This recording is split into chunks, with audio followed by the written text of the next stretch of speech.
आसनसोल में बदहाल सड़कों ने भाजपा के लिए एक नया संघर्ष का मैदान तैयार कर दिया है। भाजपा कार्यकर्ताओं ने जुबली मोड़ से बर्नपुर के स्कोप गेट तक के मार्ग की स्थिति का मुद्दा उठाकर स्थानीय लोगों के बीच जनमत संग्रह अभियान शुरू किया है। इस सड़क की दयनीय स्थिति से परेशान स्थानीय नागरिक और वाहन चालक एकजुट होकर अपनी आवाज उठा रहे हैं। कृष्णेंदु मुखर्जी के नेतृत्व में भाजपा ने प्रदर्शन करते हुए सरकार के खिलाफ मोर्चा खोला है। कार्यकर्ता हाथों में भाजपा का झंडा लिए राहगीरों से समर्थन मांगते हुए सड़क पर उतरे। गड्ढों से भरी सड़क पर चलना अब स्थानीय लोगों के लिए एक गंभीर चुनौती बन चुका है, जिससे दुर्घटनाएं बढ़ रही हैं। भाजपा के नेता ने कहा कि अगर प्रशासन ने इस सड़क की मरम्मत का कार्य जल्द नहीं किया तो आंदोलन और तेज किया जाएगा। भाजपा का यह जनमत संग्रह अभियान न केवल स्थानीय लोगों की समस्याओं को उजागर कर रहा है, बल्कि यह राज्य सरकार और प्रशासन पर भी दबाव बनाने का एक प्रयास है। स्थानीय नागरिकों का समर्थन इस अभियान को और अधिक बल दे रहा है। यह स्थिति समाज के लिए एक गंभीर विषय बन गई है, जहां सड़क की खराब हालत को लेकर लोग लगातार चिंतित हैं। इस आंदोलन के तहत भाजपा कार्यकर्ताओं ने सीधे जनता से संवाद किया, उनकी समस्याओं को सुना और समाधान के रास्ते खोजने का प्रयास किया। यह पहल दर्शाती है कि राजनीतिक दल समाज की भलाई के लिए कितने गंभीर हैं। भाजपा का यह कदम आगामी चुनाव में चुनावी मुद्दों को भी प्रभावित कर सकता है।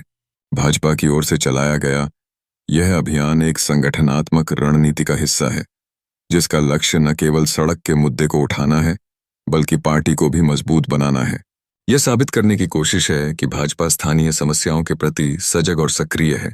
अगर प्रशासन शीघ्र कोई कदम नहीं उठाता तो यह आंदोलन एक बड़े सामाजिक परिवर्तन की ओर ले जा सकता है। स्थानीय लोगों की प्रतिक्रिया में उत्साह का संकेत है, जो भाजपा के साथ जुड़कर अपने हक की लड़ाई में सहभागी हो रहे हैं। इससे यह स्पष्ट है कि सड़क की खराब स्थिति सिर्फ एक स्थानीय मुद्दा नहीं, बल्कि एक व्यापक सामाजिक चिंता बन चुका है, जिस पर हर स्तर पर ध्यान देने की आवश्यकता है। जनमत संग्रह करছি আমরা। আপনারা জানেন এই দিন প্রায় 20 হতে চললো। বানপুর রোডের অবস্থা স্টপ গেট থেকে আমাদের জুবিলি মোড় পর্যন্ত এই রাস্তা কেটে ফেলা হয়েছে প্ল্যান ছাড়া, মানে কোনো রকম আনপ্ল্যান্ড প্রোগ্রাম। এর জন্য সারা মানুষজন এই রাস্তা দিয়ে যারা অ্যাভেল করে তারা সাফার করছে। প্রত্যেক দিন 20 থেকে 25টা অ্যাক্সিডেন্ট হচ্ছে রেগুলার। এখনও পর্যন্ত সরকারের হেলদোল নেই, কাজ এখনও পর্যন্ত শুরু করা হয়নি। ভারতীয় জনতা পার্টির তরফ থেকে আমরা 7 দিনের আলটিমেটাম দিয়েছিলাম ডিএমকে যে এই রাস্তা ইমিডিয়েট কাজ শুরু করতে হবে। এখনও পর্যন্ত কোনো কাজের কোনো কিছুই দেখতে পাচ্ছি না। আমরা রাস্তায় দাঁড়িয়ে সাধারণ মানুষের সঙ্গে, পথ চলতি মানুষের সঙ্গে, সমস্ত দোকানদারদের সঙ্গে আমরা কথা বলছি যে আমরা একটা জনমত সংগ্রহের চেষ্টা করছি। আমরা দাঁড়িয়ে প্রত্যেকটা মোড়ে মোড়ে আমাদের কার্যকর্তারা দাঁড়িয়ে আজকে জনমত আমরা সমীক্ষা করছি, এটা সংগ্রহ করছি। লাস্ট 3 দিন 4 দিন ধরে এটা আমরা করব। আগামী দিন 7 দিনের মধ্যে আমাদের যে মেমোরেন্ডাম রয়েছে এখানে 7 দিনের মধ্যে যদি কাজ শুরু না হয় সাধারণ মানুষকে নিয়ে আমরা বৃহত্তর আন্দোলন করব। মানুষের রায় কেমন দেখছেন আপনি? দেখতেই পাচ্ছেন তো, এখানে আপনারা অনেকক্ষণ ধরে রয়েছেন, প্রত্যেকটা মানুষ সাফার করছে। তো এই রাস্তা যারা অ্যাভেল করে, এই রাস্তা দিয়ে যারা যাতায়াত করে, প্রত্যেকটা মানুষ এই অসুবিধাটা, যন্ত্রণাটা ভোগ করছে। এই যে দুর্ভোগ, এই যে যন্ত্রণা, এটা মানে নিত্যদিনকার নিয়ম হয়ে গেছে। এইভাবে চলতে পারে না, এইভাবে একটা সরকার চলতে পারে না। এই জিনিস এর আগে কি আপনারা কোনো এরকম রাস্তা নিয়ে অভিযোগ করেছিলেন? না, আমরা তো হ্যাঁ অবশ্যই আমি ডিএম এর কাছে অভিযোগ করেছি। এর আগে আজ থেকে 5 দিন আগে ডিএম এর কাছে আমি জানিয়েছি এবং এটা অতি দ্রুত এই কাজ শুরু করার জন্য আমরা বলেছিলাম। 7 দিনের আলটিমেটাম দিয়েছিলাম, তার 4-5 দিন হয়ে গেছে। আমরা আবার রাস্তায় নেমেছি। এরপরেও যদি না হয় আমরা বৃহত্তর।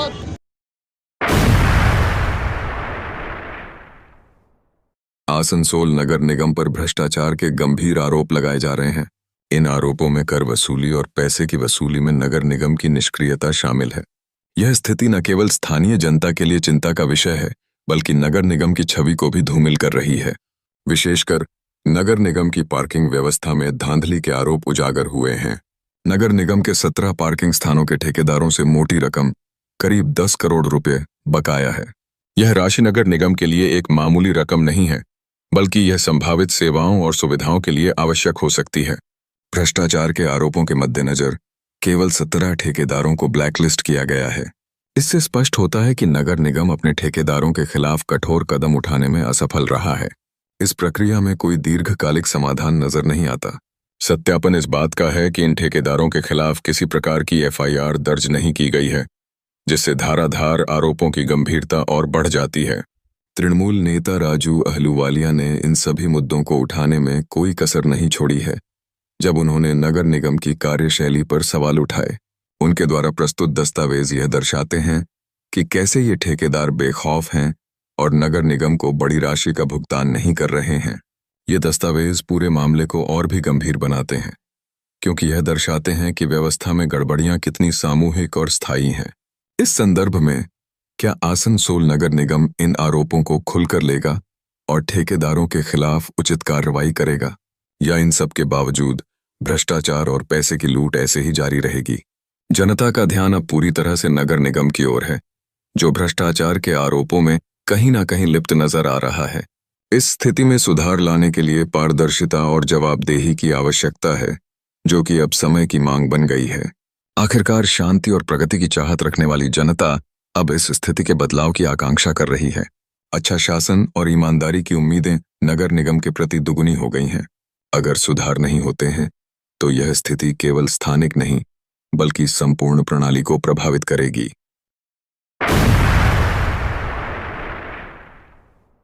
आसनसोल नॉर्थ थाना ने साइबर अपराध के खिलाफ कार्रवाई में एक महत्वपूर्ण कदम उठाया है। इस पहल के तहत पीड़ितों को वापस उनकी खोई हुई धनराशि लौटाने का कार्य जारी है। यह पुलिस की तत्परता और सक्रियता का परिणाम है, जिसने साइबर ठगी के मामलों में कई लोगों को राहत प्रदान की है। साइबर ठगी का शिकार हुए रेलपार निवासी शहजाद अंसारी को इस कार्यवाही का लाभ मिला, जिनकी Rs 3 लाख की राशि ठग ली गई थी। उन्हें पुलिस ने Rs 2000 की रिकवरी कर चेक के माध्यम से लौटाया। इस तरह की कार्रवाई ने न केवल पीड़ित को आर्थिक समर्थन दिया है, बल्कि समाज में साइबर अपराध के खिलाफ एक मजबूत संदेश भी स्थापित किया है।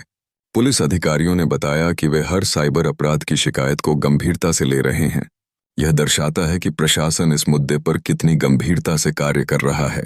पुलिस द्वारा की जा रही प्रयासों के तहत वह पीड़ितों की पूरी मदद करने को तत्पर हैं। हर साइबर ठगी के मामले में वे धीरे धीरे इस दिशा में कार्य कर रहे हैं।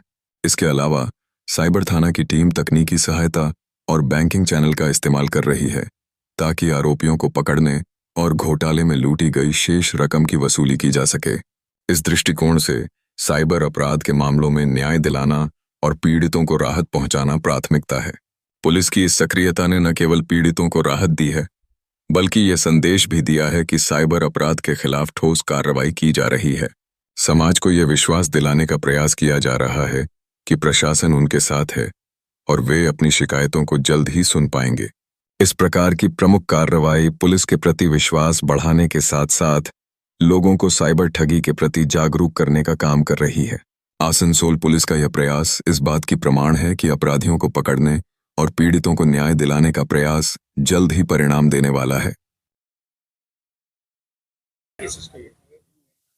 आज जो मिला वो मेरा रिटर्न आया। क्या हुआ था?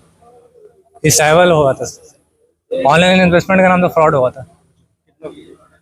आसपास 3 लाख का था। ये आज कितना रिकवरी मिला? आज 82,000। आसनसोल के नॉर्थ थाना में मंगलवार को एक ऐतिहासिक रक्तदान शिविर का आयोजन किया गया, जिसमें पुलिस कर्मियों और आम जनता ने बड़े उत्साह से भाग लिया। यह शिविर आसनसोल दुर्गापुर पुलिस कमिश्नरेट के तत्वावधान में आयोजित किया गया, जिसमें सिविक वॉलंटियर्स और सुरक्षा सेवाओं के सदस्य भी शामिल हुए। कार्यक्रम का मुख्य उद्देश्य रक्तदान के प्रति जागरूकता फैलाना और जरूरतमंदों की मदद करना था। रक्तदान का महत्व समझाने के लिए इस मौके पर पश्चिम बर्धमान जिले के अग्रणी रक्तदान कार्यकर्ता प्रवीरधर ने भाग लिया। उनकी प्रेरणादायक बातें सभी उपस्थित लोगों को रक्तदान के प्रति और अधिक जागरूक करने में मददगार साबित हुईं।